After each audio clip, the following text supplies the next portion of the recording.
네, 여러분 찾아가는 2021 교육정책 이야기마다 함께 시청하고 계십니다.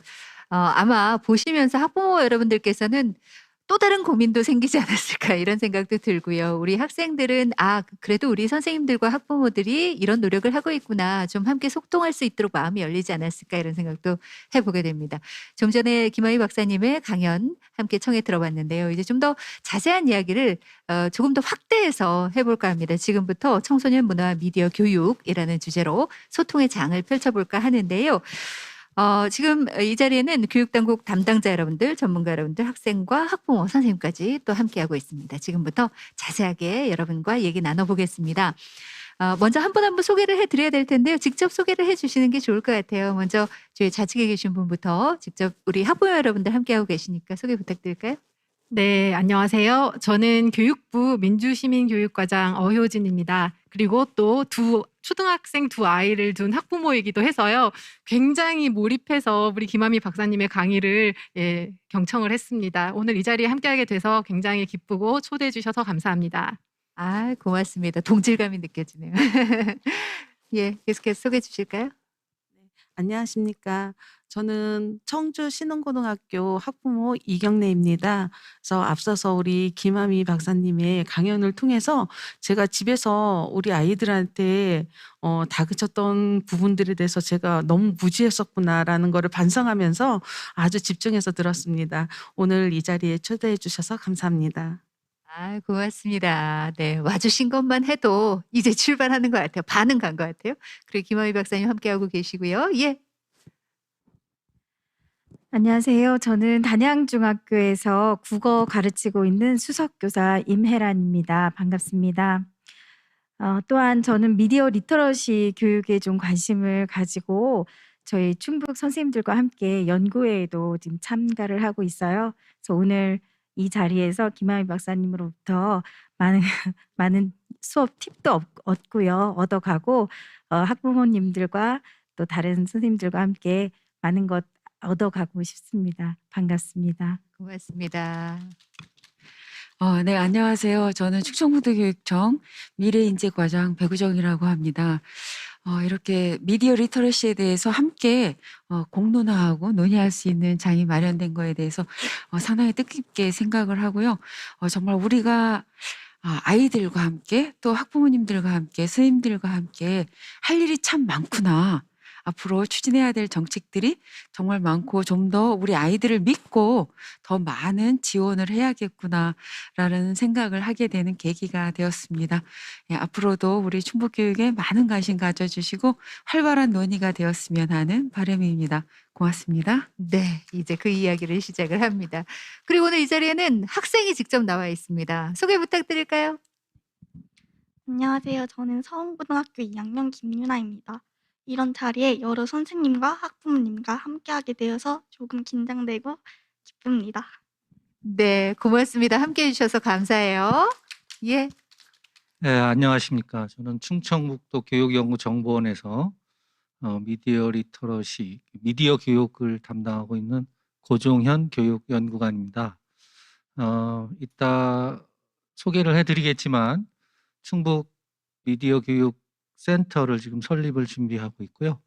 아까 김한희 박사님 말씀하신 것처럼 미디어는 별거 아니다. 우리 생활 속의 일부고, 그래서 우리 학생들에게 더 편하게 다가갈 수 있는 미디어 교육 정책을 한번 더 고민을 해보도록 하겠습니다. 감사합니다. 네. 고맙습니다. 이렇게 교육 일선에서 우리 미디어 교육 정책을 위해서 함께 애써주고 계시는 분들 자리하고 계십니다. 아마 우리 학부모님들과 함께 소통을 해야 되기 때문에 좀 떨리는 마음으로 함께하고 계시지 않을까라는 생각이 드는데요. 한 분 한 분 오셨으니까 그래도 이 관련 정책에 관련해서 여러 가지 얘기를 한 말씀씩은 좀 해 주셔야 될 것 같아요. 먼저 교육부의 얘기를 청해 들어볼까요? 이제 국가적으로 미디어 정책 교육 정책 어떻게 만들어가고 있는지 먼저 좀 부탁드리겠습니다. 네. 저희 이제 아이들 얘기부터 먼저 하면 저희 아이들이 이제 저랑 같이 텔레비전을 보다가 엄마를 너무 오래된 사람처럼 얘기를 하면 "엄마 때도 다 핸드폰이 있었고 다 똑같이 있었어. 근데 너희들이랑 좀 다른 거는 스마트폰은 아마 엄마가 이제 회사 다니면서 나왔다." 이렇게 얘기를 했는데 아이들 세대와 저를 가르는 가장 큰 결정적 차이가 스마트폰인 것 같고요. 우리가 문명이 발달하는 것도 이렇게 한 번씩 점프하는 구간이 있잖아요. 그러니까 제가 미디어 교육과 관련해서 이제 봤을 때 한 번 이렇게 도약하는 기간이 스마트폰의 어떤 출현이었다면 한 번 또 변화를 가져온 게 이 코로나가 아닌가 싶습니다. 그래서 코로나로 인해서 우리가 준비되지도 않았지만 어쨌든 저희가 현실로 받아들여야 했던 이런 디지털 환경, 그리고 깊숙이 다가온 이런 원격 교육 상황에서 미디어 교육이 더욱더 관심을 가지고 학부모님들도 계시고 저희 정책 입안자들도 가지고 있고요. 그리고 이 미디어 교육이라는 것이 오늘 갑자기 나온 것은 아니고 저희가 지금 현재 학생들이 배우고 있는 교육과정 체계가 2015 교육과정 체계입니다. 2015 교육과정 체계 속에서도 국어라든지 도덕, 윤리, 실과, 정보를 통해서, 그리고 그 단순한 교과뿐만이 아니고 다양한 동아리 활동이라든지 자유학계제를 통해서 학생들은 미디어 교육을 배워나가고 있지만 그보다는 좀 더 많은 것을 요구하고 있는 것 같습니다. 그래서 올해 이제 본격적으로 논의되고 있는 2022 개정 교육과정, 이제 이거는 25년도부터 이제 본격 적용이 될 텐데요. 그때 적용될 학생들을 위해서 활발하게 논의가 되고 있고, 이 교육과정 논의 속에도 아마 미디어 교육이 좀 더 2015 개정 교육과정보다는 체계적으로, 그리고 내용이 더 강화돼서 반영이 될 것이라고 저희도 예상하고 있습니다. 그리고 교육과정이 일단 기초가 된다면 이 교육과정을 실질적으로 학교에서 풀어나갈 수 있는 선생님들의 전문성이 굉장히 중요한 부분이고요. 현재로서도 저희 이제 교사 현장 지원단이라든지 교육부 차원이 아니고 교육청 단계에서도 다양한 교사 협의회를 운영을 하고 있는 것으로 알고 있습니다. 이뿐만이 아니고 다양한 이제 교원 전문성 함양을 위한 연수라든지 교재들을 저희가 교육청과 협력해서, 그리고 연구기관과 협력해서 이제 발간을 하고 있고, 그리고 이제 아까 미디어 교육 센터도 말씀을 주셨지만 현재 충북뿐만이 아니고 충북, 대구, 경기에 저희가 이제 미디어 교육 센터를 통해서 좀 더 체계적이고 다양한 미디어 체험 활동을 할 수 있도록 이런 센터라든지, 그리고 그 외에 좋은 자료들을 공유할 수 있는 플랫폼도 같이 구축을 하고 있습니다. 미리네라고 하는데요. 혹시 관심 있으신 분들은 저희 검색창에서 미리네 검색을 하시면 다양한 미디어 교육 자료들이 올라와 있는 플랫폼, 그리고 포털에 접속을 하실 수 있습니다. 이러한 내용은 저희가 이제 지금까지 해온 내용입니다. 근데 말씀드렸지만 디지털 환경 속에서 미디어 교육에 대한 요구는 더욱 커지고 있고, 그리고 이에 대해서 정부뿐만이 아니고 국회에서도 굉장히 많은 관심을 가져주고 계십니다. 그래서 권인숙 의원께서 미디어 교육 법안에 대해서 발의를 해주셨고, 그리고 박찬대 의원께서는 원격 교육 기본법을 발의를 해주셨고, 이게 얼마 전 8월 31일에 국회 본회의를 통과했고 아마 9월 말경에는 아마 공식적으로 공포가 될 예정인데요.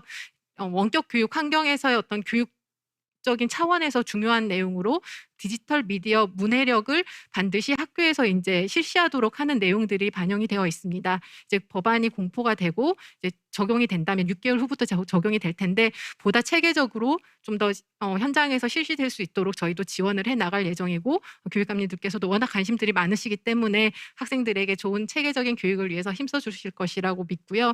마지막으로 한 말씀만 더 드리면, 저희가 봤을 때 여러 가지 교육 정책들이 모두 이제 현장과의 소통이 중요하지만 이 미디어 교육 정책이야말로 학교와 가정의 연계가 굉장히 중요하다고 저희는 생각하고 있습니다.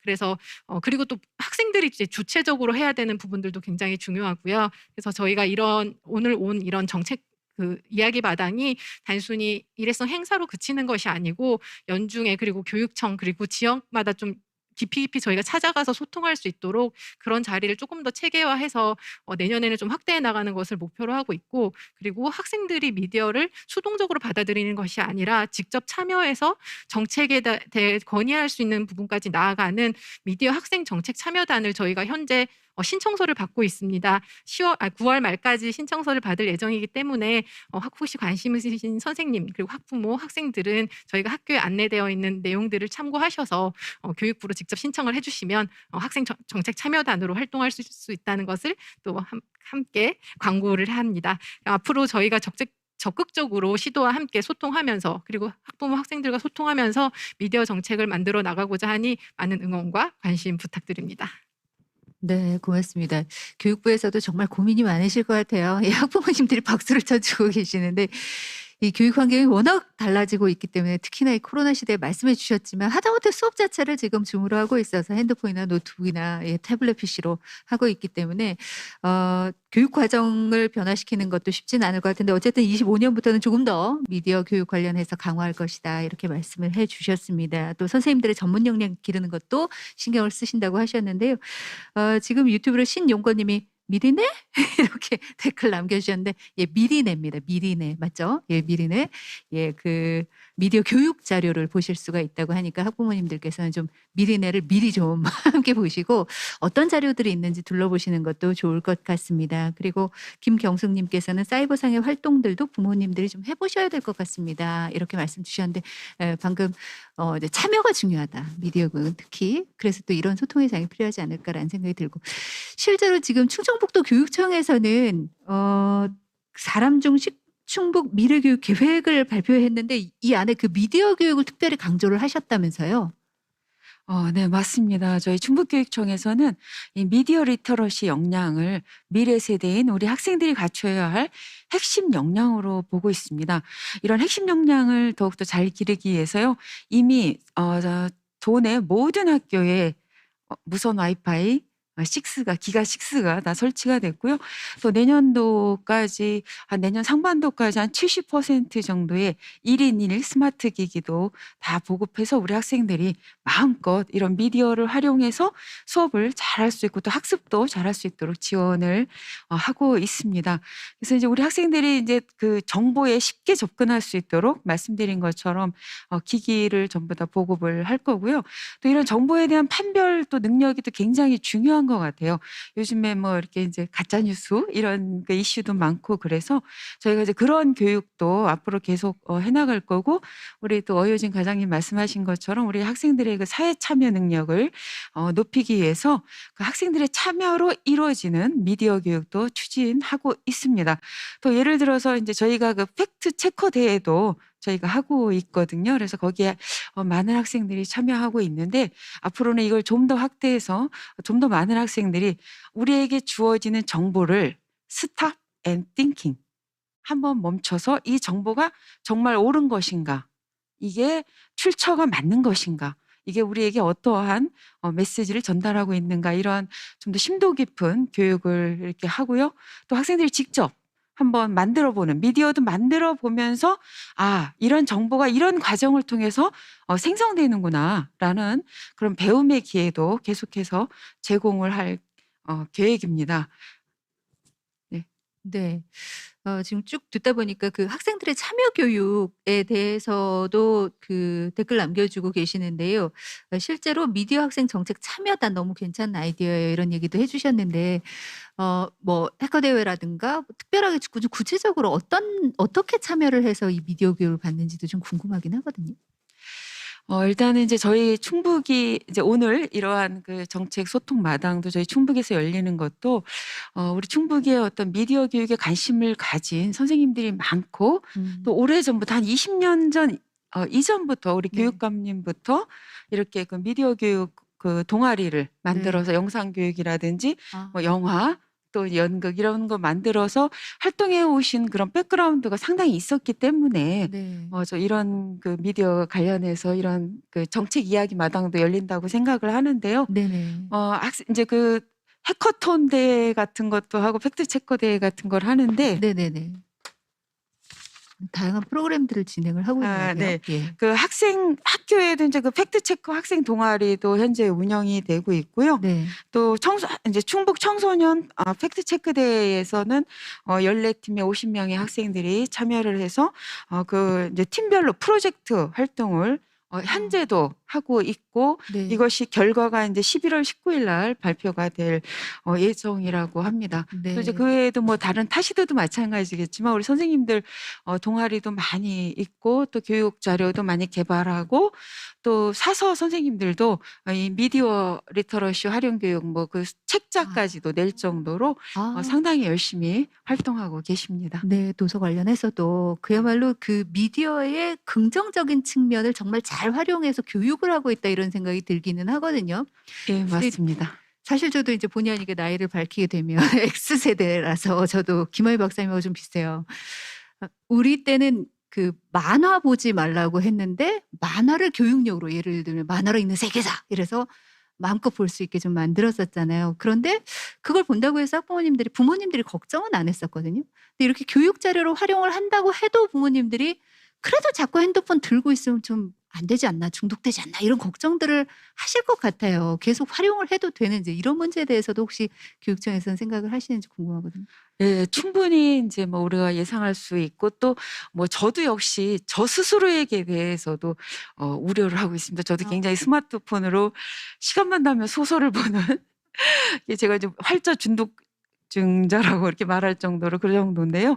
우리 어른들도 조정하기가 굉장히 어려운데 또 아이들은 또 오죽하겠습니까? 그래도 또 아까 우리 김하민 박사님 말씀하신 것처럼 우리 아이들 스스로 또 너무 잘하고 있다 그래서 든든하기도 하거든요. 저희가 이제 어렸을 때부터 이 스마트폰이나 이 디지털 리터러시 디지털 문제로 굉장히 문제가 많이 벌어지고 있고 우려도 많지만 그걸 해결하는 방법 역시 저희가 디지털 리터러시 교육이라고 보고 있거든요. 그래서 저희가 이제 다양한 교육을 많이 하고 있는데요. 매년 이제 교과나 창의적 체험 활동 시간을 활용해서 연 11시간 이상 정보통신윤리교육과 또 연 2시간 이상의 그 인터넷 스마트폰 과의존 예방 교육을 하고 있고요. 또 이 시간 동안에 그런 교육 시간 동안에 우리 학생들이 내가 얼마나 여기에 몰두하고 있는가, 또 내가 가지고 있는 습관 중에서 잘못된 것은 무엇인가라는 걸 스스로 발견하고 어떻게 조절할 수 있는가라는 데 대한 수업을 다양하게 하고 있고요. 또 이런 그것들을 좀 통계적으로 저희가 알아보기 위해서 매년 초등학교 4학년, 중학교 1학년, 고등학교 1학년 학생 전체를 대상으로 인터넷 스마트폰 과의존 실태 조사를 합니다. 그래서 주의해야 될 그 주의군 또 위험군 대상 학생들을 저희가 찾아내서 그런 학생들을 좀 더 전문 기관에 이 아이들을 이렇게 상담을 받을 수 있도록 다 의뢰도 해주고 또 학교에서도 다양한 서비스를 또 뭐 상담부터 시작해서 제공하고 있습니다. 정말 많은 준비를 하고 계시네요. 충청북도 교육청에서 듣기만 해도. 예.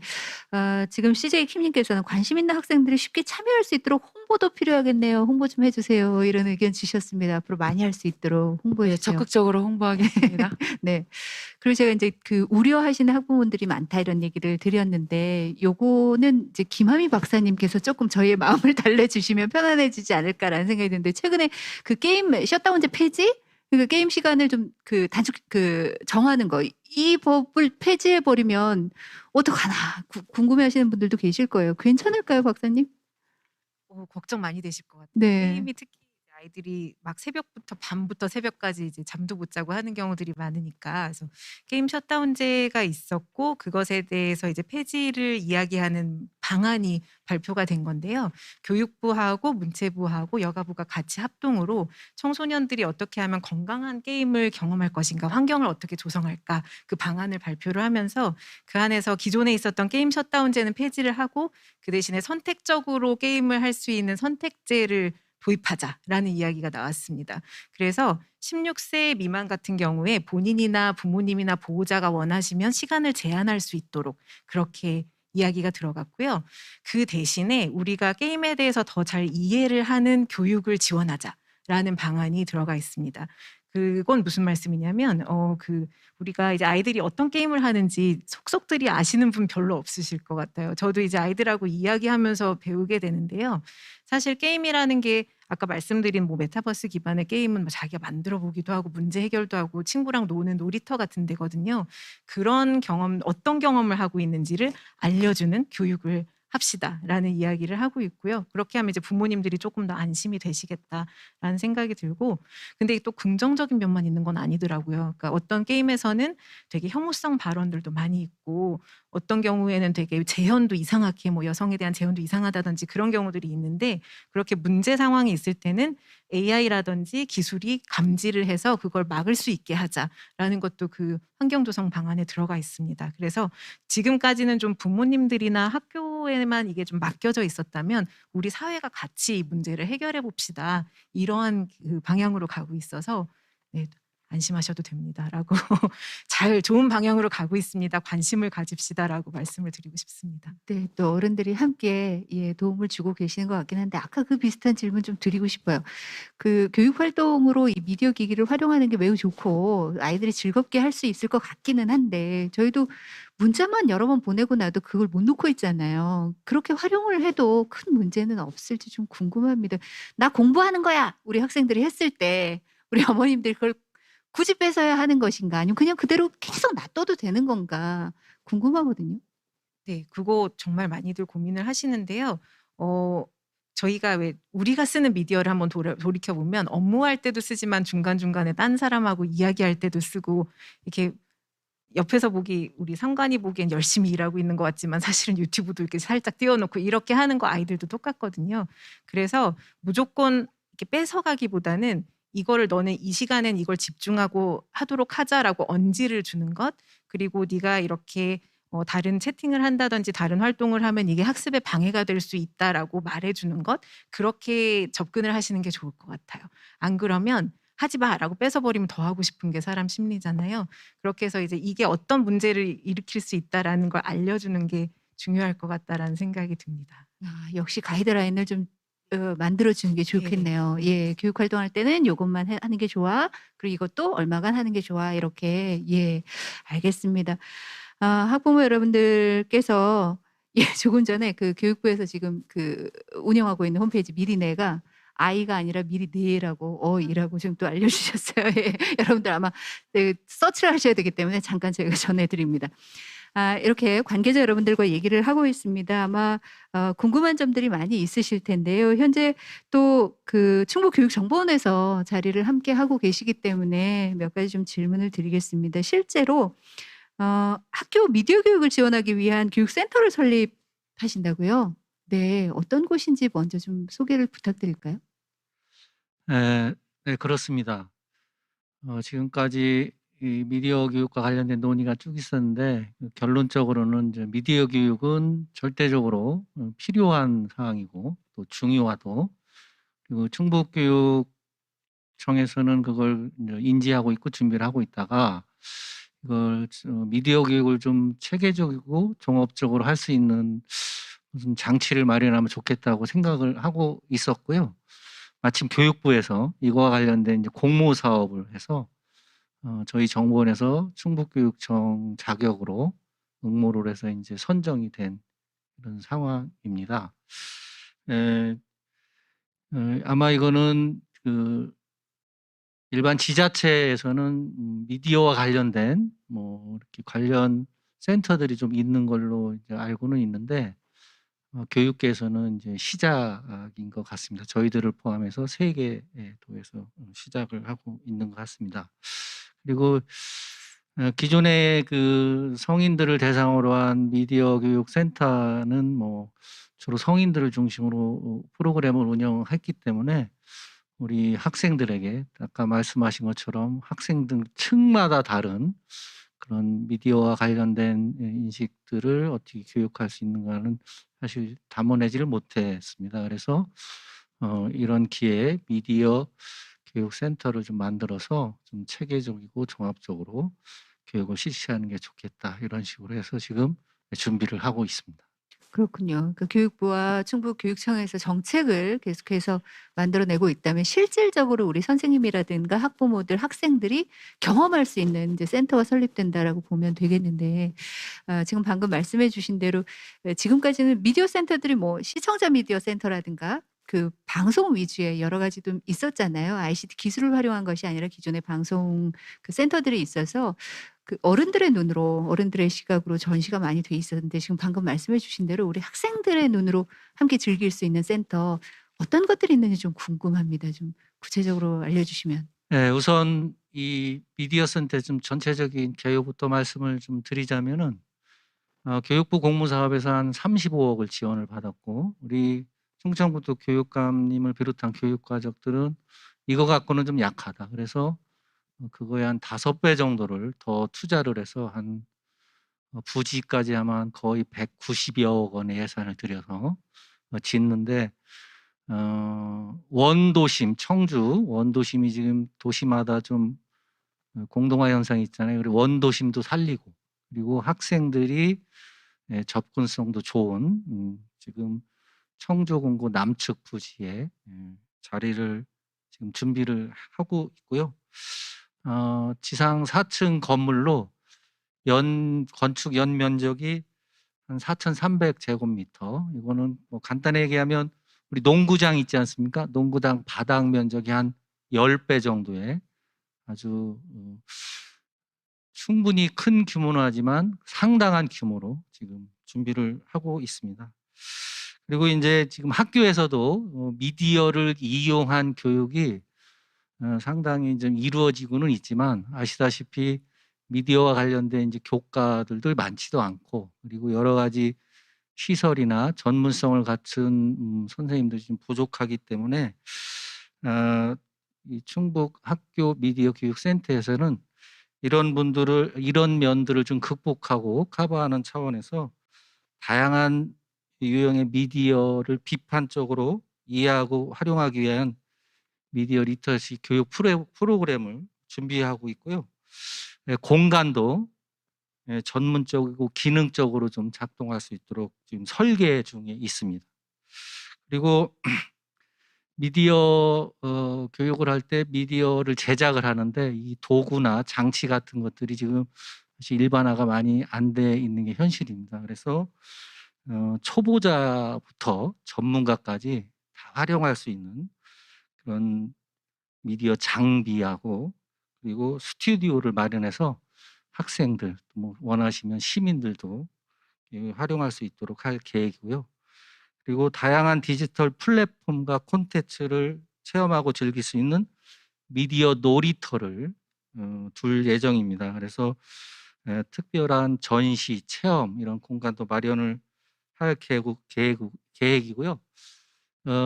우리 충북 학교 미디어 센터는 미디어 교육을 주고받는 그런 공간이기도 하지만 더 나아가서 학생들이 또 학부모들이 그리고 시민들이 함께 소통할 수 있는 공간도 같이 지금 준비를 하고 있습니다. 북카페, 동아리실, 그리고 소규모 세미나실 등등 서로 만나서 표현하고 소통하는 그런 장소로 지금 준비를 차근차근 해 나가고 있습니다. 올해부터 공사를 시작해서 2024년도 상반기 정도면 우리 충북 학생들과 시민들에게 보여줄 수 있을 것 같습니다. 네. 금방입니다 또.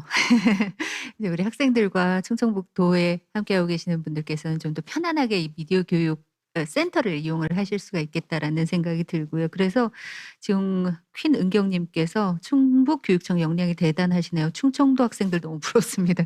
이런 댓글을 남겨주셨습니다. 근데 지금 말씀해 주시는 중간에 이제 든 생각인데 저도 이제 각 대학에 이런 미디어 센터들이 작게 설치된 것을 보고 또 관련 이런 그 소통의 장을 가 봤었는데 학생들은 정말 금방금방 쓰더라고요, 그 설치되어 있는 기기들은. 이제 문제는 교수님들이셨어요, 오히려. 오히려 학생들이 가르쳐 주고 있는 그런 상황도 발생을 하기도 했었는데 아마 그런 센터들이 비단 학생들뿐만 아니라 선생님들과 우리 학부모님들에게 교육의 장이 될 수도 있겠다 이런 생각을 하게 됐습니다. 그럼 좀 소통을 할 수 있을 것 같고. 그런 의미에서 선생님께 좀 여쭤보고 싶어요. 지금 일선에 계시니까 아무래도 우리 학생들은 워낙 그 디지털 네이티브라서 잘 사용을 하잖아요. 그래서 우리 학생들과 눈높이를 맞춰서 미디어 교육을 하는 것이 어렵진 않으신지 좀 궁금하기도 합니다. 네. 제가 이 자리에 오게 된 것이 아마 코로나19가 굉장히 원망스럽지만 코로나19가 또 우리를 여기로 모이게 하고 저도 이곳으로 이끌지 않았나 그런 생각도 드는데요. 저희 학생들한테 지금 아나운서님이 말씀하신 것처럼 저는 엄청 기대했거든요. 이제 작년에 저희가 갑작스럽게 원격 수업을 하게 되면서 플랫폼을 이제 원격 수업 플랫폼을 정하고 저희는 이제 팀즈라는 플랫폼으로 했거든요. 정하고 학생들 걱정은 사실 하지 않았어요. 왜냐하면 학생들은 워낙에 유튜브나 매일처럼 유튜브를 보고 매일처럼 게임을 하는 그런 완전 미디어 세대잖아요. 그래서 걱정을 하지 않고 차라리 선생님들을 좀 걱정을 했는데 선생님들은 걱정한 대로 좀 이렇게 떠듬떠듬 해 나가셨어요. 근데 학생들이 의외로 이 흥미도 없고 학생들에게는 별 의미도 느껴지지 않는 그런 미디어이기 때문에 여기에 이것을 다루는 것에는 굉장히 주춤거리는 거예요. 그래서 저희가 좀 황당하고 당황했던 선생님들이 그런 경험을 가지고 있어요. 그래서 결국에는 심지어는 아예 로그인도 안 하고 그 프로그램도 찾지도 않고 활용하려고도 하지 않고 게임을 엄청 잘하는 그런 학생이었거든요. 그래서 결국엔 선생님이 출장을 나가셔서 가정 방문을 하셔서 로그인도 시켜주고 다 이렇게 사용 방법도 알려주고 학교로 돌아오신 그런 적도 있습니다. 그래서 제가 그런 상황을 보면서 학생들이 사실은 못하는 건 아닌 걸 거예요. 근데 저희가 이 미디어 교육에 대해서 미디어 사용에 대해서 학생들이 이 미디어라는 게 그냥 게임 도구, 오락기 수준이 아니라 그런 도구가 아니라 우리의 그 학습에서도 미디어를 활용해야 되고 사실은 아까 김한미 박사님 말씀처럼 너희들이 살아갈 또 다른 사회일 수도 있어. 아니 사회야라고 하는 것을 학생들에게 알려주고 싶었어요. 그래서 그 다음에 이제 제가 수업에서 여러 가지 강의도 마련하고 해서 진행을 하고 있습니다. 네. 아마 가장 고생하고 계시는 분들이 아닐까 이런 생각이 들어요. 우리 학생들하고 직접 이 미디어 기기를 활용해서 교육을 하셔야 되기 때문에 우스갯소리입니다만 어떤 교수님께서 대학에서 "안 들리는 사람 대답해." 그래서 학생들이 "안 들리는데 어떻게 대답을 하라는 거야." 뭐 그랬다는 이야기가 있더라고요. 예. 그 간극을 인제 조금씩 교육을 통해서 좁혀 나가고 있는데 지금 방금 "또 다른 사회야." 이런 말씀을 해 주셨는데 잠깐 이제 김하희 박사님한테 잠깐 좀 여쭤보고 싶은 게 저 요즘에 그 메타버스 정말 그들의 사회 같다는 생각이 좀 많이 들거든요. 진짜 또 다른 사회. 정말 도저히 저는 이해가 잘 안 돼요. 근데 우리 학생들이 어느 정도 가 있는지 그 메타버스를 활용하는 그러니까 학생들과의 거리 그리고 우리 X세대들과의 거리가 얼마나 차이가 있는지 좀 궁금하거든요. 사실 메타버스 같은 경우에는 그 메타버스 플랫폼을 좋아하는 친구들도 있고요. 아직 뭐 "그게 뭐야?" 하는 친구들도 있어요. 약간 격차가 있는데요. 네. 그런데 저희 기성세대 입장에서는 그게 뭐 하는 공간이지?' 그게 답이 좀 안 나오는 경우가 있는 것 같아요. 그래서 이제 학생들이 어떤 경험, 어떤 장에서 노는지를 알려면 저희도 한번 봐야 되고 그런 부분도 있긴 있거든요. 근데 학생들이 말해 준 것 중에 제일 재밌어하는 부분은 또 다른 사회로 존재를 하는 부분. 그래서 그 안에서 내가 물건을 팔 수도 있고 그렇게 해서 돈을 벌 수도 있는 부분이 있고 예를 들어 어떤 아바타의 뭐 옷을 디자인해서 그걸 팔고 내가 소득을 얻을 수도 있고 어떤 사람을 대신해서 전시회장을 만들어 주고 그걸로 또 소득을 얻을 수도 있고 그런 경제 활동을 하기도 하고요. 어떤 친구들은 그 안에서 영화를 만들어서 상영을 하기도 하고요. 정말로 다른 사회처럼 존재를 하는 부분들이 있더라고요. 그런데 이제 많이들 걱정하시는 부분, 저도 좀 생각하는 부분은 뭐냐면 그 가상 공간 안에서의 사회에 나와 바깥에 있는 내가 간극이 좀 커질 경우에 어떤 나를 더 좋아하고 선호하게 될 것인가에 대한 고민, 정체성에 대한 고민, 그리고 이게 또 하나의 사회로 존재하다 보니 그 안에서 일어날 수 있는 또 다른 여러 가지 문제점들, 요즘에 또 그게 언론에서 보도가 되거든요. 뭐 예를 들어 약간 성추행이라든지 이런 것들을 우리가 어떻게 사회니까 어떻게 좀 방지할 것인가 요런 고민들을 하면서 좀 접근을 해야 되는 것 같아요. 그래서 관심을 가지고 한번 경험해 보시면은 여기서 또 많은 생각들을 하시게 될 것 같다라는 생각이 듭니다. 네. 현실과 가상을 잘 구분할 수 있도록 교육하는 것도 또 중요하겠네요. 그럴 것 같습니다. 네. 네. 이렇게 들으시면 선생님은 어떠세요? 현장에서 인제 학생들 직접 가르치시는데요. 교육부라든가 교육청 이렇게 정책을 만들어 가고 도움 주시는 분들께 미디어 교육 이런 부분들은 좀 생각을 좀 고려해 주셨으면 좋겠다 이런 부분이 있다면 어떤 부분이 있을까요? 네. 저는 이제 제가 학생들한테 미디어를 활용하고 사용하면서 가야 할 방향을 제가 가르쳐 주고 싶은데요. 그래서 했던 수업 중에 하나가 그 AI로 그 거북이라는 가수 복원해서 같이 봤던 그 눈물 나는 동영상 있잖아요. 그거 보면서 같이 수업도 하고 또 MBC에서 휴먼 다큐 그 VR 이용해서 했던 거 있어요. 그래서 그 너를 만났다였는지 네 그래서 먼저 하늘나라로 가신 가족들하고 VR 통해서 이렇게 만나는 저는 그 디지털 기술이라는 것은 우리 인간에게 이런 방향이어야 된다 그런 생각을 하면서 학생들과 수업을 그런 영상을 나누고 같이 감동을 나눴던 적이 있거든요. 그래서 여러 가지 저희가 동영상을 사용하고 감동을 같이 나누면서 학생들에게 삶의 방향을 제시해 주고 있는데 제가 그 동영상을 띄웠는데 그 유튜브 동영상을 띄웠잖아요. 근데 중간에 이제 광고가 딱 하고 네, 감동을 끊어버리는 그런 상황이 있었어요.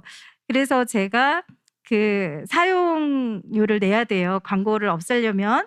그래서 웹상의 사용료라든가 이런 것들을 좀 해결하려고 수업 중에는 좀 해결을 하고 싶더라고요. 그래서 그런 걸 좀 해결하려고 문의를 했더니 그 웹상의 사용료라든가 또는 뭐 회원권 네, 제가 그 말을 해도 되는지 밀리의 서재라고 제가 이북 그 보는 웹이 있어요. 그 회원권을 좀 신청을 드렸더니 그런 것들은 좀 어렵다라고 말씀을 하셨어요. 그래서 거기서 감동이 딱 끊어지면서 아직은 제한적이구나라는 생각을 했는데 사실 수업에서 이런 걸 자유롭게 자료를 보고 학생들에게 무리 없이 제공을 하려면 그런 어려우시겠지만 네, 예산 처리 과정에서도 좀 매끄러운 그런 과정이 있었으면 선생님들이 훨씬 네, 더 질 좋은 수준 있는 자료를 사용해서 학생들에게 미디어 리터러시를 좀 실현하지 않으실까 하는 생각이 들었습니다. 정말 구체적이고 현실적이어서 너무 현실적인가요? 네, 배구정 과장이 열심히 적으셨거든요, 지금. 네, 가능하잖아요. 예, 우리 뭐 제가 이제 이 자리에서 뭐 딱 확답을 드리기는 어렵지만 저희가 이제 좀 더 그러니까 우리가 이제 그 화상도 문제가 좀 됐었잖아요. 왜 줌이 유료화되면서. 그래서 이제 그런 부분들을 학교에서 예산상으로 달러 결제도 가능하도록 좀 그 예산 규칙을 바꿨고요. 그리고 이제 아까 말씀드린 것처럼 이제 스마트 기기를 전부 다 학생들에게 나눠주면서 앱을 이제 구매 이제 그게 교사별로 중등은 이제 교과별로 좀 다를 수 있고 초등은 이제 반별로 다를 수 있잖아요. 그래서 이제 그런 예산들도 좀 어느 정도 예상을 하고 있습니다. 그리고 그런 것들을 이제 교사가 다 컨트롤할 수 있도록 시간이나 뭐 또 이제 녹음, 녹화 기능, 뭐 기타 등등을 이제 우리 부모님들이 이제 많이 걱정하지 않도록 컨트롤 기능까지 다 이제 MDM 프로그램 설치해서 컨트롤할 거고요. 또 우리 선생님이 말씀하신 것처럼 그런 어려움들을 해결하기 위해서 하여튼 점차적으로 예산을 확보해서 우리 선생님들 지원할 거고요. 또 정부에서 교육부에서도 K-에드 통합 플랫폼을 구축을 해서 거기에 우리가 뭐 에듀넷이나 EBS나 이런 공공 플랫폼뿐만 아니라 그 이렇게 프라이빗한 그런 그 개인 기업에서 하는 그러니까 뭐 네이버나 다음이나 뭐 기타 등등의 그런 학습 자료들도 함께 활용할 수 있도록 지금 하고 있는 거로 제가 알고 있고요. 또 얼마 전에 그 개통한 있다라는 그러한 사이트에서 우리 선생님들이 마음껏 학습 자료를 이렇게 그 온라인 수업에 맞게끔 또 그런 디지털 기기를 활용해서 수업을 하기에 용이하게끔 해주는 그 교사 툴이라고 하죠. 학습 자료 제작 툴도 다 무료로 제공이 지금 현재는 되고 있습니다. 그래서 네. 아마 좀 더 많은 부분이 확대되고 더 많이 활용하실 수 있을 거라고 생각합니다. 네. 그래서 이런 소통 회상이 필요한 것 같아요. 정말 저는 생각지도 못했는데 예, 우리 학생들이 프리미엄급으로 함께할 수 있도록 도움 주셨으면 좋겠습니다. 또 교육부 관계자도 함께하고 계시니까요. 지금 우리 학생이 많이 기다리고 있어서 예, 빨리 마이크를 넘겨야 될 것 같아요. 오늘 김유나 학생이 함께하고 있는데 저희 그 이야기마당에 학생이 출연하는 건 처음이에요. 예, 우리 유나 학생들 조금 떨리죠? 네. 저희도 떨려요. 이렇게 무대 위에서 학생과 함께 얘기 나누는 건 첫 시간이라 그래서 우리 김유나 학생이 어떤 이야기를 나눠줄지 상당히 궁금하거든요. 학생이 바라는 미디어 교육은 이라는 주제로 오늘 얘기를 준비하셨죠? 네. 네, 그럼 지금부터 시작해 볼까요? 저는 현재 성우고등학교에서 행복씨앗 기자단으로 활동하며 학교 신문을 만드는 미디어 활동에 참여하고 있습니다. 학교의 소식을 교내 선생님들께 전달하기 위해 학교에서 일어나는 일을 기사화해 보면서 정보 분별력이 생겨 보람찬 활동이라고 느낍니다. 학교 신문이 종이 신문으로만 나오기에 그 점은 좀 아쉬웠습니다. 특히 요즘 학생들은 종이 신문을 읽는 경우는 거의 없는 추세이기에 종이 신문과 더불어서 전자신문으로도 함께 나왔으면 합니다. 제가 생각하는 미디어란 청소년에게 보다 넓은 세상에서 편리하게 살아갈 수 있는 매개체라고 생각합니다. 미디어의 발달에 따라 단순한 수단과 도구만이 아닌 뉴미디어의 형태로 나타나면서 우리 삶 속에 스며들었기 때문입니다. 네, 뭘 준비했어요? 예, 가까이 비춰주세요. 네. 서울고 학생 140명을 대상으로 미디어 관련 설문조사를 통해 미디어에 대해 물어본 결과 57.8%로 대부분의 학생들이 미디어를 알고 있다고 응답했으며 17.2%의 학생들이 잘 알고 있다고 응답했습니다. 여러분에게 미디어란 무엇인가요? 라는 질문에 대해서는 없으면 허전하고 나와 한문 같은 것, 정보를 제공받는 수단이자 사회와 사회를 연결하는 유기적인 통로라고 응답했습니다. 학교에서 받고 싶은 미디어 교육에 관해서는 영상 편집 기술이 45.3%로 가장 많았고 그 다음으로는 허위 정보를 가려내는 활동, 카메라 촬영 기술 등 시설 장비 교육, 강의 진행 스피치 기술 순으로 나왔습니다. 이를 통해서 활동 중심의 미디어 교육이 늘어났으면 좋겠다고 생각했습니다. 설문조사에서 영상 편집 기술이 가장 많은 비율을 차지한 이유는 학교에서는 UCC나 PPT처럼 영상 편집 기술을 요구하지만 실제로 학교에서는 교육을 받은 적이 없고 정보 교과 시간에 배웠던 내용을 실질적으로 잘 쓰이지 못해서 아쉬움이 있었습니다. 그래서 정보와 관련된 교육 내용으로 미디어 편집 기술과 정보 분별력 등을 다뤘으면 합니다. 그리고 미디어 활동을 위해 필요하다고 생각하는 것으로는 56.3%로 대부분의 학생들이 학교의 지원이 필요하다고 답했습니다. 그 다음으로는 더 많은 행사와 홍보, 캠페인 운영이라는 결과가 나왔습니다. 학교의 지원으로는 물론 교과에서도 정보 수용에 대한 개념은 나와 있지만 글로만 배우고 어떻게 적용하는지에 대한 경험이 부족하다고 생각합니다. 그렇기에 미디어에 관심 있는 학생들이 더욱 다양한 활동에 참여할 수 있도록 행사를 개최하고 널리 홍보하며 미디어 교육을 지원해 줬으면 합니다. 아, 네. 정말 조사를 많이 했네요. 그죠? 김아미 박사님의 설문조사와 비견될 만큼 우리 학생들의 이야기를 꼼꼼하게 들어봤는데 실제로 미디어 페스티벌 같은 게 열리면 그쵸? 우리 학생들이 함께 참여하면서 더욱더 함께 할 수 있을 것 같고 그렇습니다. 편집하고 이 영상 만드는 거는 교육 과정에 아직 없는 거죠. 예, 그러다 보니까 어려움이 있는 것 같아요. 네. 그리고 실제로 종이 신문을 만들고 있어요, 김윤아 학생? 네네. 네. 그 이제 디지털로 홈페이지라든가 뭐 이런 뉴스 그 홈페이지를 만들어서 올리고 싶다는 얘기인 거죠? 네, 맞아요. 네. 요런 부분들도 생각을 하긴 해야겠네요. 예. 저도 아직 종이 신문을 보고 있기는 한데 우리 학생들은 이제 타블렛 PC로 뉴스 보는 게 다 익숙해져서 이런 부분들도 좀 개선을 했으면 좋겠다. 얘기 들으면서 우리가 좀 어떤 것들을 개선을 해야 될지 알 수 있는 그런 시간이 아니었나라는 생각이 듭니다. 이 김윤아 학생의 발표를 들으면서 뭔가 이렇게 그 교육부에서 과장님께 여쭤볼까요? 네. 어떤 부분을 좀 개선하면 좋겠다 새롭게 든 생각이 있으세요? 네. 저 안 그래도 좀 발언 기회를 얻어서 네네네. 말씀을 드리고 싶은 상황이었는데 네네. 딱 주셔서 너무 감사합니다. 저희가 아까 잠깐 광고 형태로 말씀드렸는데 저희가 말씀드린 그 미디어 학생 정책 참여단이 구현하고자 하는 것이 딱 방금 학생분께서 말씀해 주셨던 그런 내용이에요. 그러니까 교육부에서 추진하고 있는 정책들은 굉장히 많습니다. 근데 그 정책들 중에서 학생들이 학생 동아리가 중심이 돼서 아니면 학급이 중심이 돼서 정책을 좀 분석을 하고 보도자료도 저희가 내보내고 있지만 이건 공급자 중심이거든요.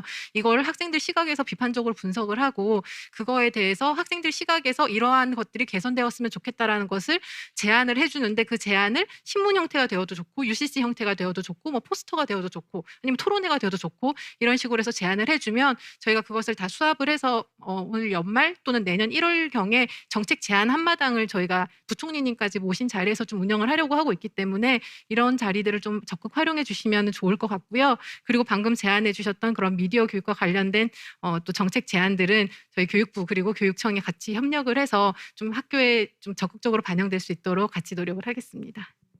교육부에서 김윤아 학생 그 정책들을 의견을 내주시면 받아들이는 그런 시간을 만든대요. 예, 학생들도 의견을 많이 주세요. 네네. 네, 고맙습니다. 이렇게 학생들의 얘기까지 들어봤는데 우리 학부모님들의 의견을 또 안 들어볼 수가 없겠죠. 어떠세요? 아이들 키우시면서 교육시키면서 어려운 점도 많고 많이 달라졌구나 이런 생각도 드실 텐데요. 미디어 교육 관련해서 의견 주실 수 있으실까요? 네. 제가 지금 이제 앞서 우리 김아미 박사님의 강연과 함께 우리 여기 선생님들께서 이제 정책 얘기도 해주셨는데요. 제가 이게 쭉 들어보면서 여기서 이제 새로운 정보를 받아가는 기쁜 마음도 있지만 왠지 여기서 이렇게 자꾸 제가 반성을 하면서 반성에 속죄를 하고 있는 기분이 너무 많이 들고 있습니다. 그 이유는 제가 이렇게 살아오면서 아이라 특히 우리 윤아 학생이라 이렇게 윤아 학생이 발표하는 걸 들어보니 우리 엄마 입장에서 우리 아이들과 정말 생각하는 거나 이렇게 행동하는 것이 너무 격세지감을 많이 느끼고 엄마의 시선, 부모의 시선으로 아이를 바라보면서 그저 걱정을 했거든요. 너 스마트폰 너무 보는 거 아니야? 게임 너무 하는 거 아니야? 왜 그것만 봐? 눈 나빠져, 머리 나빠져, 막 이렇게 얘기를 하면서 했었던 것들이 되게 엄마의 그냥 우려에 엄마 생각대로 아이를 그렇게 내 틀 안에 규정 안에 끌고 오려고 했었던 참 무지했던 거 아니었가. 그리고 아까 요즘 청소년들은 이제 디지털 문화에 너무 익숙해지고 태어나면서 엄마 태내에서부터 와이파이랑 이런 게 너무 미디어에 너무 많이 흡수된 아이들 세대가 왔는데 저는 아직도 제 세대 때 했던 것처럼 아이들을 그런 교육 방향으로 끌고 가려고 하다 보니 제가 얼마 전에 정말 우리 아이에게 폭력을 행사했거든요. 왜냐하면 스마트폰을 너무 늦은 시간까지 보고 있어서 경고를 하다 못해 그걸 압수를 했어요. 일주일간 압수를 했는데 아이가 그때부터 저를 상종을 안 하더라고요. 그래서 제가 아직도 반성을 못했나 했는데 주변에서 이렇게 얘기를 들어보니 그거는 아이와 단절을 하는 극단적인 방법이다라는 얘기를 듣고 제가 슬그머니 아이한테 휴대폰 주면서 제가 사정을 했어요. 엄마가 너무 화가 나서 이랬으니까 앞으로 너도 좀 조심을 해달라고 했더니 아이가 알았다고. 근데 엄마 앞으로는 아무리 화나도 휴대폰은 뺏지 말라는 얘기를 하더라고요. 그래서 제가 그런 얘기 들으면서 제가 아이와 소통하는 법을 너무 모르고 있었구나라는 생각을 했고요. 이제 이 강연을 쭉 들으면서 오늘 집에 가서 정말 오늘 이 좋은 강연들을 한 번씩 말씀 나눠주신 것들 잘 생각해서 우리 아이와 그리고 우리 주변에 있는 청소년들이나 그리고 이제 청소년뿐만이 아닌 것 같아요. 성인들도 저조차도 그렇게 뭐라고 하면서도 밤마다 유튜브에 빠져서 늦은 밤까지 이렇게 하는데 그 조절 능력을 조금 길러야겠다는 생각이 들었습니다. 그리고 마지막으로 저희가 이제 이렇게 교육청이고 교육부고 좋은 정책과 함께 청소년들 교육과 이런 사회 속에서 미디어 교육에 대해서 굉장히 고심하고 여러 가지 정책 방향을 생각해 주시고 이제 지금 설계해서 진행을 하시고 계신데 저는 너무 감사드리고요. 근데 이제 한 가지 제가 바라는 거는 부모 입장에서 보면 아이들이 미디어랑 이렇게 접하다 보니까 너무 쉽게 접하다 보니 정보통신에 대한 윤리라든지 인터넷상에 서로 지켜야 될 예절에 대한 윤리가 그게 교육이 안 된 상태에서 아이들이 모르고 그냥 무조건 미디어 활용부터 적용하는 것부터 시작이 되다 보니 그 안에서 요즘 학생들 사이에 사이버 폭력도 심심치 않게 올라오는 것 같고요. 본인은 본인 언어로 표현을 한 건데 상대방이 불쾌할 수도 있잖아요. 그래서 그런 거에 대한 기본 교육, 윤리 교육을 조금 더 강화를 해서 가정이든 학교든 해서 이걸 조금 더 많이 강화한 다음에 아이들이 활용할 수 있는 능력을 하면 아이들이 올바른 정보 보는 눈도 생길 거고요. 인터넷상에서 미디어상에서 어떤 활용하는 능력이 조금 더 성숙해지고 하지 않을까 하는 제가 바람을 한번 가져봅니다. 네.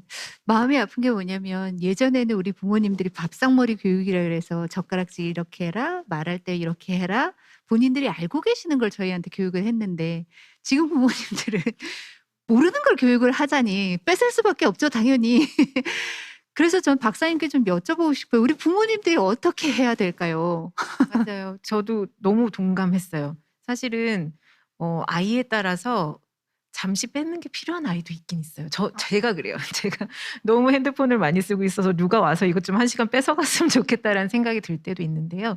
지금 부모님 말씀해 주신 대로 근데 그 방식이 이제 아이는 좀 폭력적으로 받아들여졌던 거고 그러면서 갈등이 조금 있었던 것인데 제가 이제 학부모님들하고 워크숍이나 강의를 하다 보면 더 잘 알고 싶다. 이 미디어에 대해서 아이들이 어떤 경험을 하는지 그리고 그걸 좀 많이 말씀을 하세요. 그러려면은 일단 출발은 우리가 쓰는 미디어부터 한번 돌아보는 것도 좋아요. 난 미디어를 어떻게 쓰고 있지? 난 이걸 왜 쓰고 있지? 난 어떻게 조절하고 있지? 그런 걸 생각하시다 보면 이제 아이랑 어떤 식으로 협상할 수 있는지 이야기가 나오는 것 같아요. 근데 지금 어머님 시도해 주신 것처럼 조절 능력을 키워주려는 시도는 정말 필요하고요. 그게 이제 아이가 부족해서라기보다는 미디어 환경 자체가 우리가 빠져들게끔 못 놓게끔 만들어 놓고 있어요. 그렇기 때문에 그것에 대해서 인지를 하고 조절을 해보자 이런 약속들을 한번 만들어서 같이 시도를 엄마도 아빠도 아이도 이렇게 같이 한번 시도를 해보는 것도 되게 중요한 것 같고요. 네 그리고 이 얘기를 시작하면 할 말이 너무 많아가지고 저희가 좀 끝내야 될 시간도 되긴 한 것 네. 같은데 네 한번 이제 오늘 많은 말씀들 주신 것처럼 저희가 아이들의 미디어에 대해서 관심을 가지기 시작한 게 되게 좋은 출발점이라고 생각을 하거든요. 그래서 그런 부분들이 이제 교육적으로도 반영이 될 수 있도록 많이 좀 이야기를 계속 이어가고 싶다라는 생각이 드네요. 그러네요. 예. 어머니 밤새도록 그 보는 동영상을 우리 아이가 보는 동영상으로 바꿔서 보시면 이해가 되지 않을까 이런 생각도 듭니다.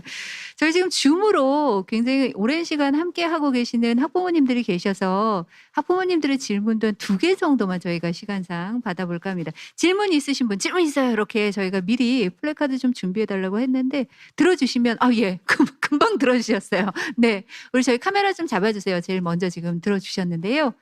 네. 안녕하세요. 네, 안녕하세요. 예. 어디에 누구신지 소개 좀 부탁드릴까요? 네, 저기 원평중학교 1학년, 금천고등학교 1학년 학부모 고선미입니다. 만나서 반갑습니다. 네. 네네. 어떤 질문 네. 있으세요? 네. 우선 이렇게 학부모와 소통하는 자리를 마련해 주셔서 너무 감사합니다. 우리가 이렇게 현실에서 살고 있는 우리 같은 경우는 이 정보 전달 매체인 이 미디어가 없으면 상상할 수도 없는 삶이라고 좀 생각을 하거든요. 특히 저 같은 경우가 그렇습니다. 그리고 더군다나 2019년도 그 12월에 이제 코로나, 중국 우한에서 발생된 코로나 이 상황에서 이 미디어 같은 경우는 더할 나위 없이 아주 중요한 역할을 해냈다고 생각을 하거든요. 하지만 우리가 이 미디어를 잘못 이용하는 경우, 특히 이렇게 정보 매체가 많은 미디어 정보 매체가 우리 아이들한테 어떤 그 청소년들에게 그 판단력을 상실시키거나 또 한참 잘 자라는 우리 아이들이 그 가의존, 미디어에 가의존 하다 보면 어떤 거북목이라든가 아니면 또 뭐라 그럴까요? 또 척추 측만이라든가 또 뭐 비만이라든가 뭐 우울증이라든가 어떤 요즘 같은 녹내장까지 어떤 건강상의 질병도 많이 야기를 시키고 있거든요. 그래서 이런 어떤 엮이는과 관련해서 미디어에 엮이는과 관련해서 어떻게 우리가 대처하는 것이 좋은지 가정에서 어떻게 대처하는 것이 좋은지 그 대처 방법에 대해서 말씀해 주시면 감사하겠습니다. 건강상의 우려도 있는 것 같아요. 어떤 분이 아주 혹시 크죠. 예, 어떤 분이 답변 주실까요? 네, 답해드리.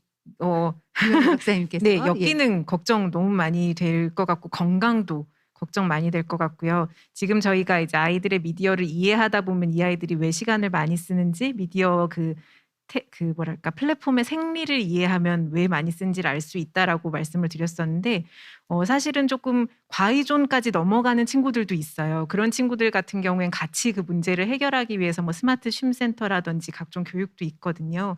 그렇게 넘어가는 것도 필요하다고 생각을 하고요.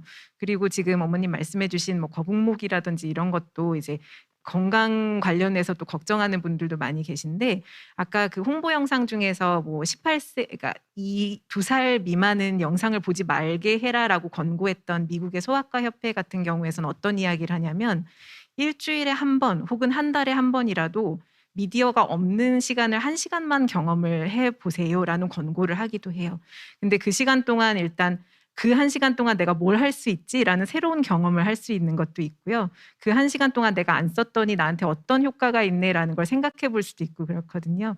근데 그때는 이제 다 같이 한번 1시간 동안 안 써보는 거 한번 해보시기를 권장드려 볼게요. 아이한테만 강요하지 마시고 어머니도 또 아버지도 집에 계신 분들 다 이제 1시간 정도 놓고 그 시간 동안 우리가 뭘 하고 있지? 약간 이런 경험을 해보시는 것도 되게 흥미로운 접근법이 될 것 같습니다. 그러네요. 예, 역지사지로 함께 경험해보는 일들을 많이 하는데 마찬가지 스마트폰도 좀 잠깐 내려놓고 저도 미칠 것 같긴 한데 힘들 것 같긴 한데 함께 경험해보는 것도 중요할 것 같습니다. 두 번째 질문, 마지막 질문이 될 것 같아요. 저희 시간상. 예, 질문 있으면 네, 들고 계시는데요. 저희 카메라 좀 잡아주시겠어요? 네, 안녕하세요. 예, 소리를 키워주시면 되겠습니다. 네, 반갑습니다. 안녕하세요. 예, 소리가 안 들려요. 음소거를 예, 제거하시고 네. 반갑습니다. 우리 체크무늬 입고 계신 아버님인 것 같아요. 예. 음소거를 해제시켜 주세요. 디지털 예. 기기 이런 문제죠. 예. 반갑습니다. 네. 예, 질문 드리겠습니다. 최근에 그 이제 펄 어비스라든지 이거 도깨비라는 이제 그런 메타버스 게임들이 많이 출시가 되고 있어요.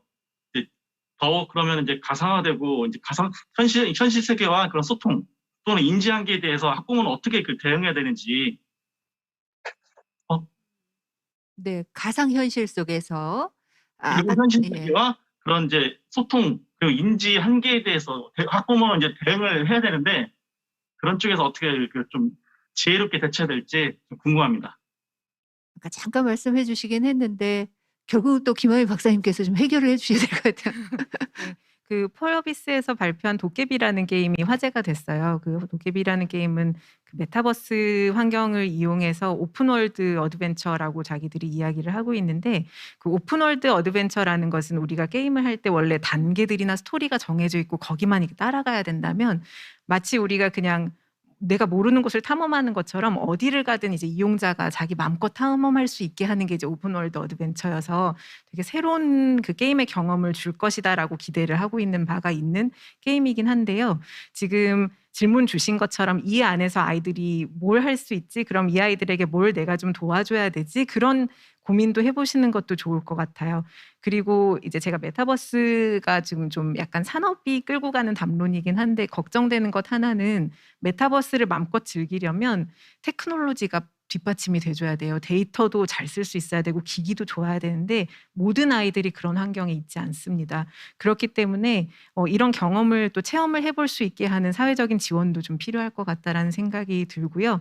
지금 질문 주신 그런 게임들 같은 거에 나도 관심을 가지고 아이에게 만약에 아이가 한다면 나한테 좀 가르쳐 줘봐라고 하는 그런 것도 중요해서 오늘 유나 학생이 와서 우리에게 이런 좋은 이야기를 해준 것처럼 어린이를 선생님으로 모셔놓고 게임을 한번 보여주고 여기서 어떤 경험을 하는지 어떻게 하면 잘할 수 있는지 이런 것들을 들어보는 시간이 있는 것도 아주 좋을 것 같다라는 생각을 해봤습니다.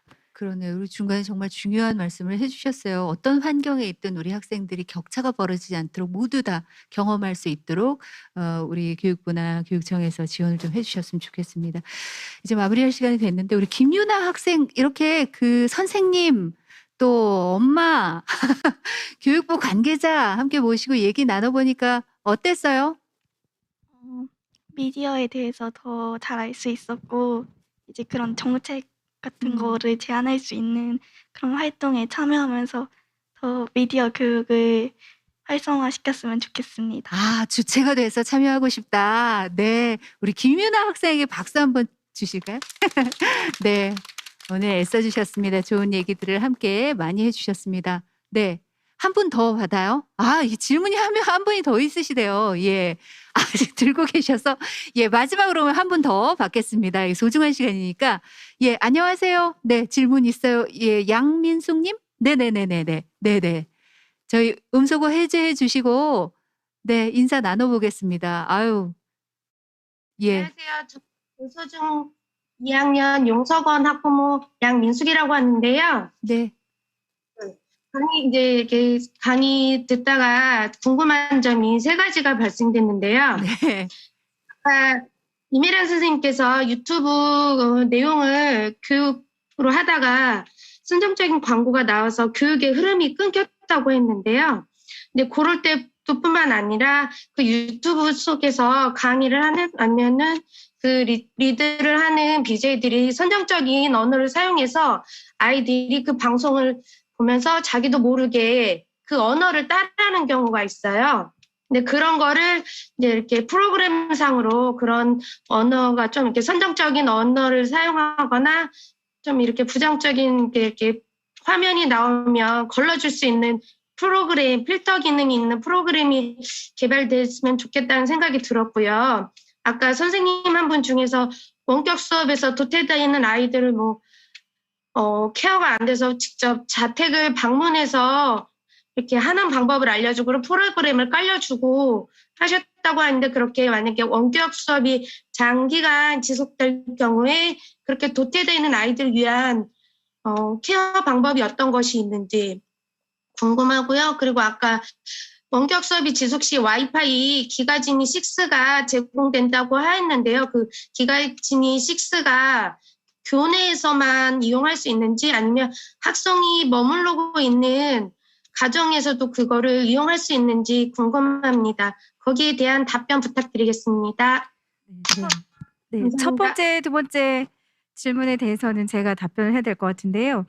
네, 그 도태되는 학생이 분명히 생기죠. 그래서 선생님들도 굉장히 고민을 하시고 교육청 차원에서도 고민이 많으셨던 걸로 아는데 학교에서도 그렇고 교육청 지침으로도 그렇고 그런 학생들은 저희 아마 중학교 저학년, 중학교 1학년, 2학년 정도까지가 좀 걱정이 되는 상황이었어요. 그래서 그 학생들은 이제 굳이 이제 부모님들이 또 끝까지 부모님도 어려운 상황인 경우거든요.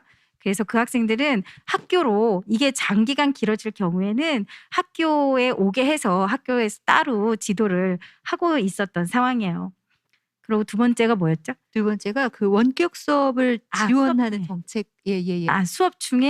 수업 중에 유튜브 영상이나 이런 것들 보는 선정적인 중에 언어. 예. 보면 안 되는 또는 학생들에게 해가 되는 그런 언어라든지 장면이라든지 이런 것들이 나오게 되죠. 선생님들이 사실은 미리 점검을 다 하세요. 그래서 이왕이면 선생님들이 시간 되실 때마다 그거를 편집을 따로 따가지고 보여주는 것이 거의 대부분이시고 그때는 이제 긴 동영상을 그 자리에서 즉석에서 보여주거나 이런 상황이었는데 저는 그런 생각이 들더라고요. 지금 이 미디어에 대해서도 아까 득이 있고 해가 있잖아요. 위험 요소도 있으면서 또한 그것은 기회라고 말씀을 아까 다 같이 나누었는데 학생들이 선정적인 장면이라든지 욕설이라든지 이런 것을 완전하게 우리가 막아주기는 사실 어렵더라고요. 저희가 막아주더라도 학생들끼리의 세상에서는 또 그것이 일상이 돼서 이게 통용이 되고 있어요. 그래서 저는 그것을 막아주는 데까지 막아주고 하지만 저는 근본적인 그런 대책이나 교육은 아니라고 생각을 하고요. 그것에 대한 근본적인 교육은 학생들의 인성지도라고 생각해요. 그것을 판별해서 각자 학생들이 이건 쓰지 말아야 돼. 들었지만 쓰지 말아야 돼. 알고 있지만 하지 않아야 돼. 이러한 판단 능력 그리고 그 실행 능력을 우리가 지속적인 인성 지도를 통해서 반드시 해야 된다. 그런 생각을 하고 그런 영상이 나오거나 욕설이 뭐 잠깐 나왔었다 하면 선생님들이 가만히 계시지 않죠. 반드시 지도를 하시죠. 얘들아 이런 욕설이나 이런 영상은 참 아니지. 이건 우리가 봤지만 취하면 안 되는 거지라고 반드시 지도를 해주십니다. 그래서 학교에서의 그런 교육은 걱정은 안 하셔도 될 것 같아요. 네. 예, 제가 나머지 부분도 말씀드리겠는데요. 이게 정보와 역기능이라고 저희가 하죠. 저희가 찾아가는 정보와 역기능 예방 교육을 학교마다 찾아가서 전문가가 가서 교육을 하고 있고요. 또 이제 부모님이 그 염려하시는 것처럼 뭐 선정적인 장면이나 기타 유해 사이트 같은 경우는 저희가 이제 스마트 기기를 나눠줄 때는 이렇게 자동 차단되도록 다 프로그램을 할 거고요. 그다음에 심지어는 이제 그 USB를 따로 아이들이 뭐 이제 고등학생들 뭐 이렇게 활용해서 볼 경우도 실행이 안 되도록 다 차단이 됩니다. 차단이 될 거고 이제 선생님들이 아까 말씀드린 것처럼 그 있다라는 사이트에서 그 동영상 편집 기능이라든지 학습 자료를 활용을 하시면서 편집하시면서 불필요한 부분은 또 알아서 걸러서 이렇게 해주실 거라고 믿고요. 아까 이제 그 뭐 기가6가 가정에서도 가능하냐라고 말씀하셨는데 저희가 일단은 이제 학교에서 어느 교실에서나 가능하고요. 그다음에 저소득층 가정 같은 경우는 저희가 인터넷 비용을 지원하고 있습니다. 뭐 PC도 지원하고 노트북도 또 지원을 하고 인터넷 사용 비용까지 지원을 하고 있고요. 다만 뭐 저희가 모든 학생들 가정에까지 하는 부분은 아직까지는 좀 어려운 상황입니다. 네, 아무래도 교육 활동에 도움을 주는 거니까 이제 학교에서 사용을 하실 수 있도록 좀 준비를 하신 것 같고, 어쨌든 뭐 그 선생님 예. 그럼요, 말씀 주세요. 네, 지금 시간이 넘어가서 말씀드리기가 좀 조심스럽긴 했는데요. 그 어머님 말씀해 주신 것 중에 이제 유튜브에 나오는 그 유튜버들이 좀 선정적인 말을 하거나 안 좋은 말을 하는 것에 대한 걱정 분명히 있으실 거라고 생각을 하고, 제가 이제 학부모님들하고 워크숍 할 때 이야기했던 것 중에 하나가 유튜버가 하는 얘기가 다 진실이 아니라는 것을 이야기하기 시작했으면 좋겠다라고 다른 어머니가 저한테 말씀을 해주셨어요. 저희가 어렸을 때 텔레비전 볼 때 다 진실인 것처럼 받아들이는 것처럼 아이들도 유튜버가 하는 말을 진실로 받아들이는 경우가 많아요.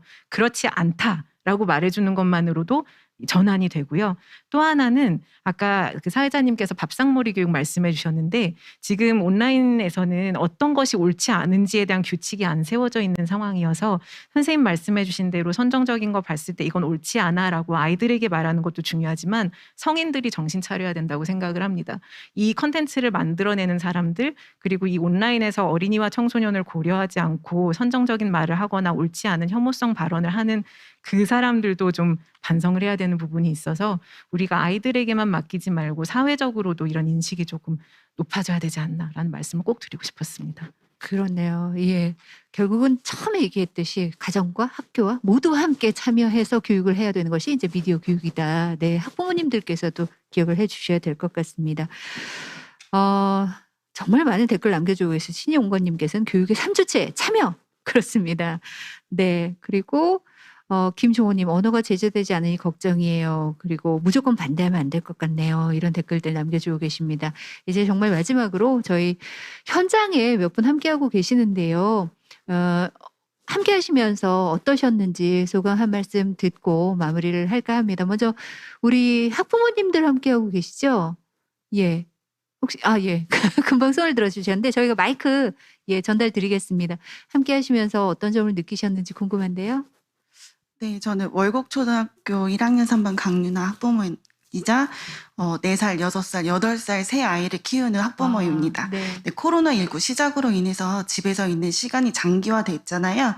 그러면서 놀이키트를 하나씩 사 모으다 보고 아이들하고 물감놀이하고 하다 보니까 금액적으로도 많이 들어가고 치우는 시간과 이런 것들이 너무 힘들었어요. 그러다 이제 미디어에 관심이 많이 가면서 집에서 미디어 놀이를 하기 시작했는데 첫째 아이 같은 경우는 별에 관심이 많아서 어플을 켜고 별 지도를 본다든지 페가수스에 대해서 알아본다든지 이렇게 하고 둘째 아이는 책에 관심이 많아서 책을 읽고 전래동화를 읽었으면 QR코드를 찍어서 전래동화에 나오는 가옥이라든지 그다음에 뭐 절구라든지 이런 것도 함께 체험을 하고, 셋째 아이는 남자아이다 보니까 공룡에 관심이 많아서 VR 체험을 통해서 공룡의 크기라든지 실제 소리 내는 거 이런 것들도 하고, 그리고 저는 클래식에 관심이 많아서 멀리 있는 그런 오케스트라를 집 안에서 사용료를 내고 가족들과 미러링을 통해 오케스트라를 감상하고 이렇게 지내고 있거든요. 그래서 제가 너무 미디어에 너무 노출시켜서 아이들이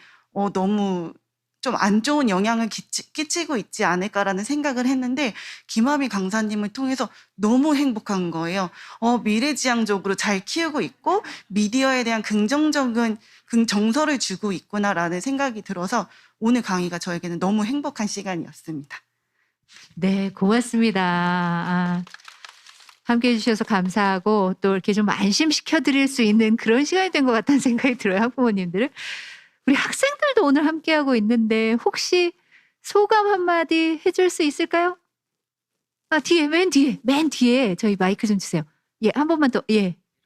안녕하세요. 안녕하세요. 저는 서원고등학교의 김윤아 친구와 함께 재학 중인 이민주입니다. 저는 이 강의를 들으며 네.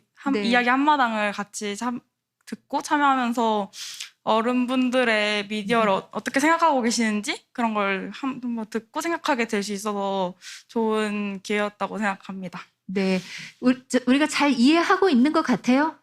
네. 함께 참여할 생각도 있으세요? 앞으로 이런 이야기 마당이 열리면? 네, 네. 네, 선생님이나 우리 엄마 아빠한테 바라고 싶은 마음은 것들은 없으세요? 엄마, 아빠, 저희 부모님께서는 강의를 해주시고 계신 것 같아가지고. 잘 해주고 계세요? 네. 같이 영상도 보시고? 네. 행복하네요. 오늘 함께 해주셔서 고맙습니다. 감사합니다. 네. 오히려 우리들에게 용기를 주고 있어서 잘하고 있다 스스로 좀 다독이시면 될 것 같아요. 오늘은 시간이 좀 한 10분 정도 지연이 됐는데 시간이 이렇게 가는지 모를 만큼 정말 다양하고 유익한 이야기들을 함께 나눈 게 아니었나라는 생각이 듭니다. 오늘 함께 해주신 모든 분들께, 그리고 우리 김윤아 학생에게 진심으로 감사 인사드리겠고요. 긴 시간 또 카메라 앞에서 줌으로 참여해 주신 우리 학부모님들께도 여러분 큰 박수 한번 주실까요? 진심으로 감사드리겠습니다. 고맙습니다. 아쉽지만 2021 찾아가는 교육정책 이야기 마당 여기서 모두 마무리 짓겠습니다. 앞으로 미디어 교육과 관련해서 우리 교육부, 충청북도 교육청, 그리고 교육정보원까지 여러분들 늘 지원하고 아낌없이 함께 손잡고 걸어갈 테니까요. 어려운 점 있으면 언제든지 말씀 주시기 바라겠습니다. 저희 다음 시간에 또 더 나은 교육정책 여러분과 함께 얘기하면서 만들어 가겠습니다. 여러분 설문조사지 저희가 링크를 보내드리고 또 드렸는데요. 여러분들의 의견을 남겨주시면 더 멋진 이야기 마당을 만들어갈 수 있으니까요. 참여 부탁드리겠습니다. 오늘은 여기서 마무리 짓겠습니다. 함께해 주신 여러분 고맙습니다.